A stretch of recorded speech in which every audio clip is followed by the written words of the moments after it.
भविष्यवाणी नहीं बोलूंगा, पर मैंने इस बात को कहा जरूर था कि बहुत जल्द मुख्यमंत्री जी महागठबंधन में वापस जाएंगे अपनी व्यक्तिगत महत्वाकांक्षाओं से। इनको पता है कि भैया एनडीए में जगह है नहीं प्रधानमंत्री पद की दावेदारी के लिए 2024 के चुनाव जहां तक संबंधित हैं। तो अब ये विपक्ष की तरफ से प्रधानमंत्री पद के दावेदार ये बनने का ये प्रयास करेंगे और वही कार्य आज इन्होंने किया है। इनकी कोई आइडियोलॉजिकल लड़ाई नहीं है।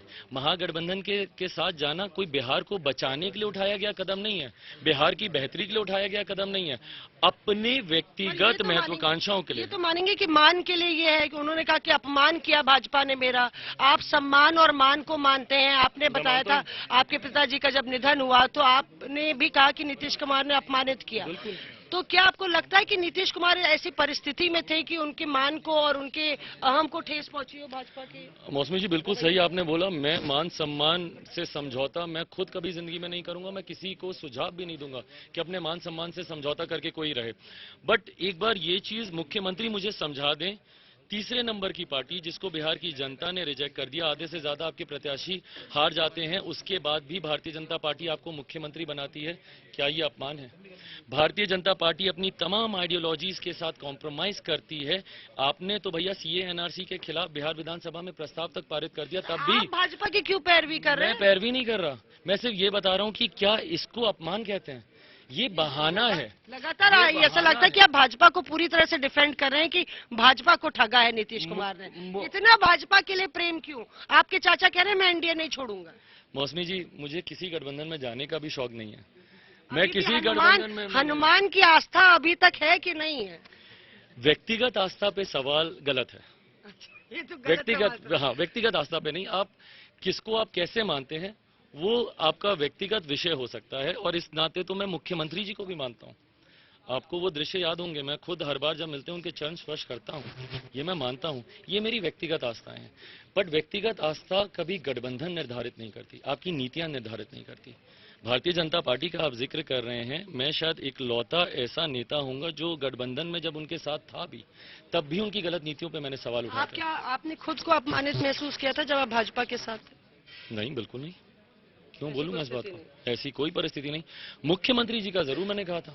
मेरे नेता आप सब जानते हैं अस्पताल में थे लगभग 2-2.5 महीने। एक बार मुख्यमंत्री जी ने फोन करके मेरे नेता का हालचाल जानने का प्रयास किया, एक बार वो उनसे मिलने आए। मेरे नेता को का कद छोटा करने के लिए बिहार में जिस तरीके से राजनीतिक षड्यंत्र उन्होंने रचा, दलित महादलित किस उद्देश्य से किया गया था, मेरे पार्टी के तमाम नेताओं को जिस तरीके से तोड़ा गया, 2005 में जब 29 विधायक जीत कर आए थे, किसने तोड़ा? मुख्यमंत्री जी ने तोड़ा ना। इसको अपमान कहते हैं। पर अब उनके साथ अगर ये घट रहा है तो गलत है ये, अगर वो एक स्टैंड लेते हैं तो?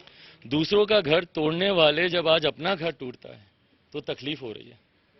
ये वही है ना जो षड्यंत्र मेरे परिवार मेरी पार्टी में भी इन्होंने रचा था।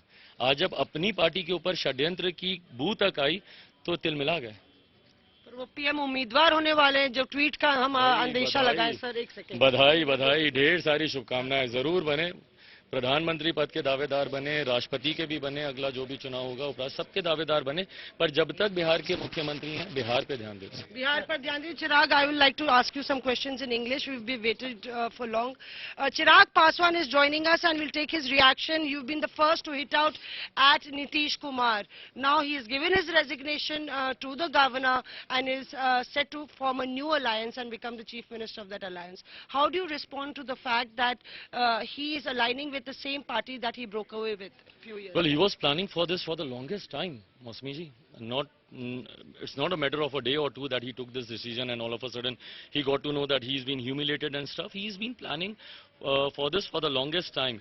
And if you can recollect, if you remember, I held a press conference immediately after the Vidhan Sabha election results, and that day itself I announced that very soon Mukhyamantri ji will be leaving this alliance because his aims are much higher, his ambitions are much bigger. He is aiming for 2024 Lok Sabha election, and he wants to be the candidate for the Prime Ministerial post from the opposition side in for the 2024 general election. So this was one thing that he was preparing himself for the longest time, and eventually he did what he wanted.